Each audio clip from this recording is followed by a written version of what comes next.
natural wealth. Assalamualaikum warahmatullahi wabarakatuh. Indonesia is Perkenalkan, nama saya Nadia Francisca dari Prodi Pendidikan Guru Madrasah Ibtidaiyah kelas 1D. Di sini saya akan menjelaskan materi tentang aliran empirisme, relativisme, naturalisme, dan konvergensi dalam pendidikan, guna untuk memenuhi tugas UTS mata kuliah dasar-dasar pendidikan. Sebelum kita mengetahui apa saja aliran-aliran yang ada dalam pendidikan, kita harus mengetahui arti dari aliran pendidikan itu apa. Aliran pendidikan adalah pemikiran-pemikiran yang membawa pembaharuan dalam dunia pendidikan. Pemikiran tersebut berlangsung seperti suatu diskusi berkepanjangan, yakni pemikiran-pemikiran terdahulu selalu ditanggapi dengan pro dan kontra oleh pemikir berikutnya, sehingga timbul pemikiran yang baru. Macam-macam aliran klasik dalam pendidikan. Pemahaman tentang pemikiran klasik ada beberapa pendapat yang berbeda, mulai dari yang optimis hingga pesimis. Untuk menghindaran penafsiran yang berbeda-beda tersebut, maka berikut ini akan dibahas tentang pemikiran yang termasuk pemikiran klasik. Dalam pemikiran klasik, aliran terbagi menjadi 4, yaitu pertama, aliran empirisme. Tokoh dari aliran ini adalah John Locke, seorang filsuf dari Inggris. Aliran empirisme mengutamakan perkembangan manusia dari segi empirik yang secara eksternal dapat diamati, dan mengabaikan pembawaan sebagai sisi internal manusia. Pengalaman adalah sumber pengetahuan, sedangkan pembawaan berupa bakat tidak diakui dalam aliran empirisme. Teori yang diungkapkan oleh John Locke adalah teori tabula rasa, yaitu teori yang menekankan pada arti penting dari pengalaman, lingkungan, dan pendidikan. Sedangkan pembawaan sejak lahir seperti bakat dianggap tidak berpengaruh. Dalam hal ini, penganut aliran empirisme menganggap bahwa manusia dilahirkan dalam keadaan kosong, tidak mempunyai bakat dan kemampuan, sehingga pengalaman dan pendidikan memiliki peran penting yang dapat menentukan perkembangan manusia. Dalam ilmu pendidikan, hal ini disebut dengan istilah optimisme pedagogis. Pada intinya, aliran ini melihat keberhasilan seseorang hanya dari pengalaman dan pendidikan yang diperolehnya, bukan dari kemampuan dasar yang dibawanya sejak lahir.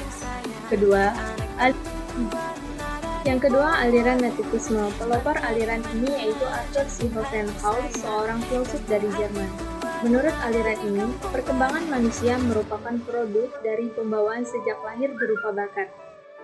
Dan bakat tersebutlah yang kelak dapat menentukan keberhasilan manusia. Aliran ini merupakan kebalikan dari aliran empirisme. Menurut penganut aliran ini, percaya bahwa manusia yang berbakat tidak baik akan tetap tidak baik, sehingga tidak perlu dididik untuk menjadi baik. Begitu pula sebaliknya. Manusia yang berbakat baik akan tetap baik dan tidak perlu dididik, karena ia tidak mungkin akan terjerumus menjadi tidak baik. Pada intinya, aliran nativisme manusia mempunyai kemampuan untuk menentukan keberhasilannya. Potensi tersebut merupakan gabungan dari hereditas kedua orang tua, atau biasa disebut sebagai faktor genetik, maupun bakat dari diri sendiri atau faktor kemampuan seseorang. Aliran ini juga berpendapat bahwa pendidikan tidak dapat merubah sifat pembawaan pada diri manusia.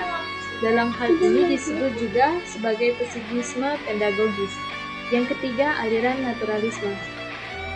Aliran ini dipelopori oleh seorang filsuf Prancis yang bernama J.J. Rousseau. Berbeda dengan nativisme, aliran ini menganggap bahwa semua anak yang baru dilahirkan mempunyai pembawaan baik dan tidak satupun mempunyai kemampuan buruk.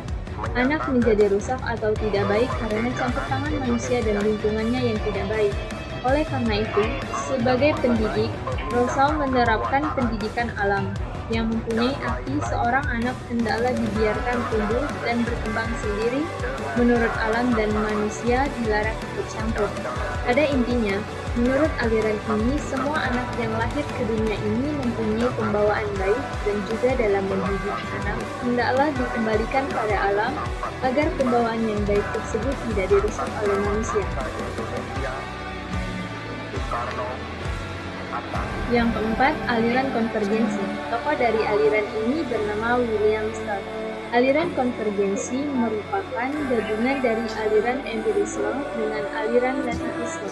Yang digabungkan di sini adalah faktor pembawaan manusia sejak lahir dengan faktor lingkungan.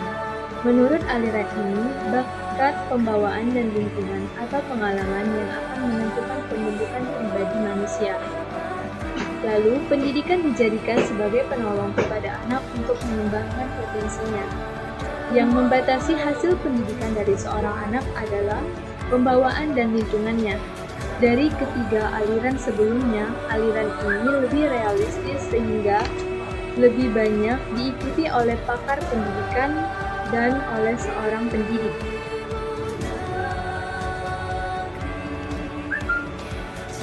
Dari aliran keempat tersebut, selanjutnya pengaruh pemikiran klasik tentang pendidikan terhadap penyelenggaraan pendidikan di Indonesia. Pemikiran klasik mulai terkenal atau dikenal di Indonesia karena melalui upaya pendidikan. Awalnya yaitu sejak persekolahan yang dikuasai oleh Belanda atau orang berkulit putih, dan kemudian disusul oleh bangsa Indonesia yang belajar ke negeri kincir angin yaitu Belanda, waktu itu pada masa penjajahan. Setelah bangsa Indonesia merdeka, gagasan yang berada dalam pemikiran pendidikan itu kemudian masuk ke Indonesia.